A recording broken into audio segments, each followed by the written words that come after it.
Kita kalau tidak mau melihat ke bawah, kita tidak akan pernah bersyukur. Dan kalau kita tidak bersyukur, kita akan menjadi kufur. Mungkin kita tidak keluar dari Islam, tapi kita sudah kufur nikmat. Kalau mau hidup tenang, banyak-banyak bersyukur.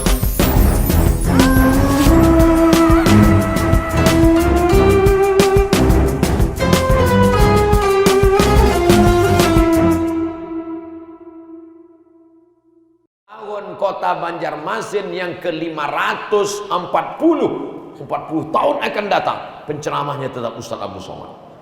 Mereka panitia, mereka nelpon. Assalamualaikum Ustaz Somad. Waalaikumsalam. Masih hidup Ustaz? Masih.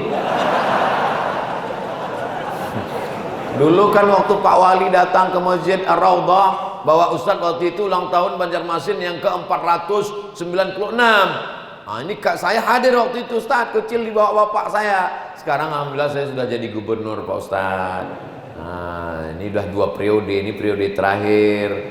Bisa nggak Ustaz datang? Ketika itu saya udah umur udah 88, udah duduk udah. Suara udah nggak bisa menggelegar lagi.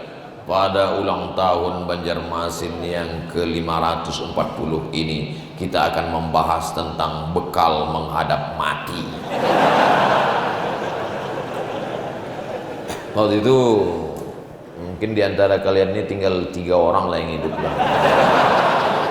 Bapak kepala dinas ini udah meninggal semua. Kita mesti berpikir nanti. Kalau berpikir sekarang kita hidup, kita sehat, tapi nanti apa yang akan kita tinggalkan untuk Banjarmasin? Kita tinggalkan tanah, hilang. Tapi tanah yang dibangun Masjid Raudhah sampai hari kiamat akan tetap ada. Ada orang mau membeli tanah masjid nih? Ada. Dijual tanah 1 meter hanya 100.000 Masjid Raudhah. Nggak ada orang mau, karena masjid yang sudah diwakafkan la yuhabu, tak bisa dihibahkan, wala yurasu, tak bisa diwariskan, wala yuba'u, tak bisa diperjualbelikan. Yang pertama yang penting adalah baiman. Setelah itu barulah untung. Karena orang yang tidak beriman tidak akan beruntung. Siapa yang mengatakan begitu? Innal insana lafi khusr. Semua manusia ini rugi. Yang kaya rugi, yang miskin rugi 2 kali. Yang ganteng rugi, yang tak ganteng tak usah disebut lagi. Innal insana lafi khusr. Semua manusia ini rugi, tapi ada pengecualian di situ. Illal ladzina amanu, kecuali yang beriman. Itu menunjukkan bahwa hanya orang beriman yang beruntung. Yang pertama baiman, yang kedua beruntung. Orang beriman walaupun dia miskin, tapi dia beriman, kemiskinannya itu hanya sementara. Sementara kapan? Sementara malaikat maut datang. Jadi kalau ada orang ngeluh, tolonglah Pak, saya ini miskin, sabar ya, malaikat maut ntar lagi sampai. Kita kan diajarkan doa keluar masjid. Apa doa keluar masjid? Allahumma inni as'aluka min fadlik. Bukakan aku pintu rezekimu, bukakan aku pintu rezekimu. Di Sumatera Utara ada namanya Kampung Banjar. Saya sekarang tahun 2022 naik pesawat dari Pekanbaru ke Jakarta 1 jam 30 menit. Dari Jakarta naik pesawat lagi ke Banjarbaru. Nggak tahu entah berapa, pokoknya buka mata belum juga sampai. Tidur lagi belum juga sampai. Bisa-bisanya orang Banjar sudah sampai ke Sumatera Utara dan membuat kampung namanya Kampung Banjar. Apa yang mereka cari? Mereka adalah para pedagang. Itu di Sumatera Utara. Dan di Riau, 1 kabupaten itu orang Banjar aja isinya. Indragiri Hilir, Tembilahan, dari mulai bupatinya, DPRD-nya, ketua MUI-nya. Kok Ustaz tahu? Kakak kelas saya di Mesir.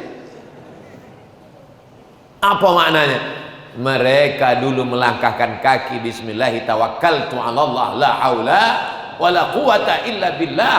Bukan naik pesawat, naik kapal, menembus sungai, masuk ke laut, dipukul ombak, dihempas gelombang.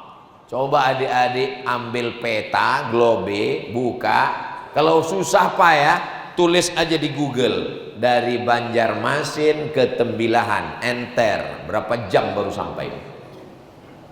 Bisa mereka menembus itu semua. Apa maknanya? Karena ada modal baiman, maka mereka menjadi bauntung. Orang beriman, dia tidak takut menghadapi hidup.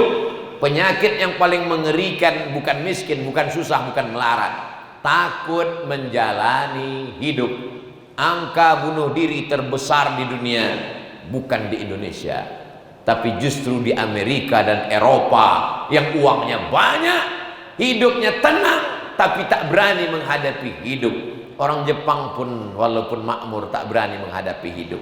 Masalah dikit langsung ambil samurai, harakiri, mati. Kita alhamdulillah apapun yang terjadi berani menghadapi hidup. Mereka naik mobil mewah di jalan yang mulus, tidak bisa tidur. Kita berlobang bisa lewat gang. Menunjukkan dia dengan penuh ketenangan. Siapa yang memasukkan ketenangan itu ke dalam hatinya? Allah huwallazi anzala sakinata fi qulubil mu'minin. Makanya kalau ada di antara jamaah ini yang tertidur, itu menunjukkan dia amat sangat tenang. Berhasil Ustaz Abdul Somad menenangkan jiwa.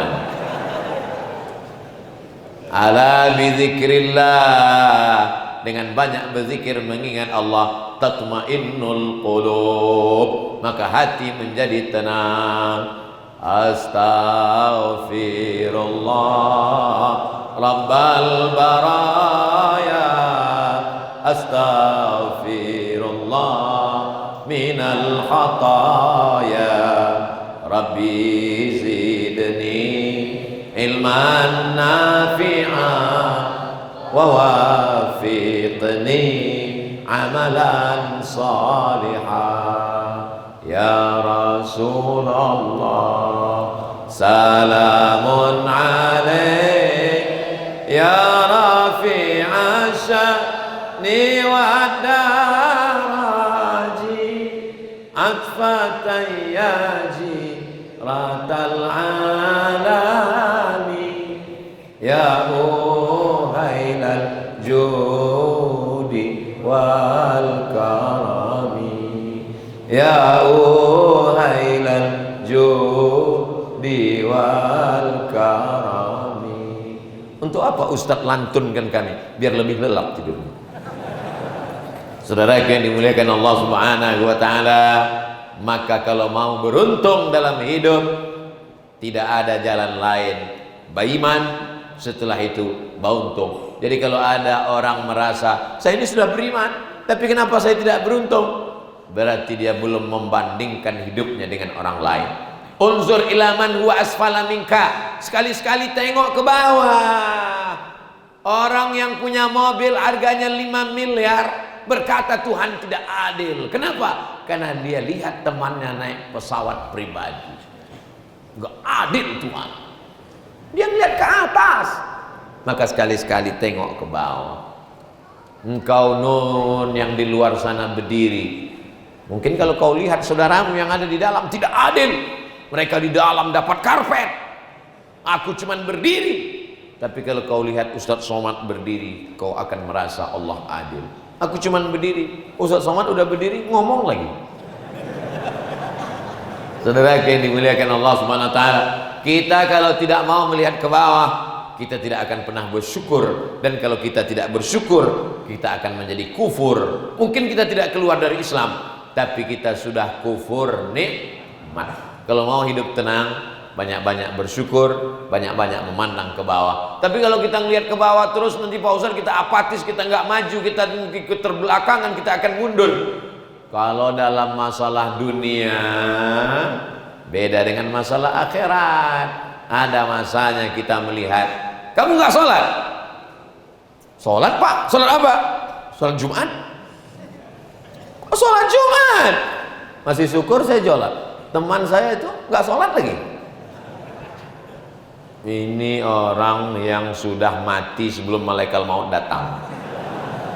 Melihat ibadah itu, lihatlah orang yang sholat qabliyah, sholat ba'diyah, sholat tahajud, sholat witir. Lihatlah orang yang sempurna sholatnya.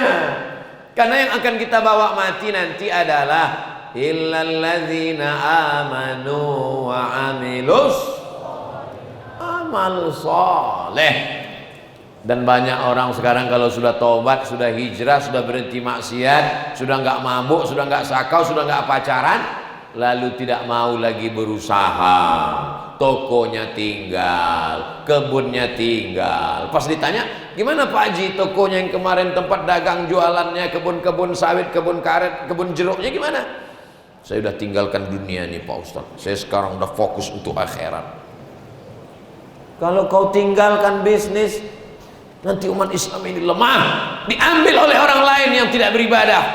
Tapi kalau kau tetap khiyarukum fil jahiliyah, khiyarukum fil Islam. Kalau dulu sebelum Islam dia adalah pedagang yang sukses, maka setelah dia taubat, setelah hijrah, dia pun juga menjadi pedagang yang sukses. Bedanya, dulu dia pakai riba, sekarang dia pakai Bank Syariah Indonesia.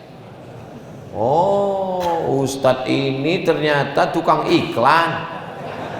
Lihatlah Instagram Ustadz Abdul Somad, apa isinya? Iklan baju koko, iklan keripik, kerupuk, gula merah.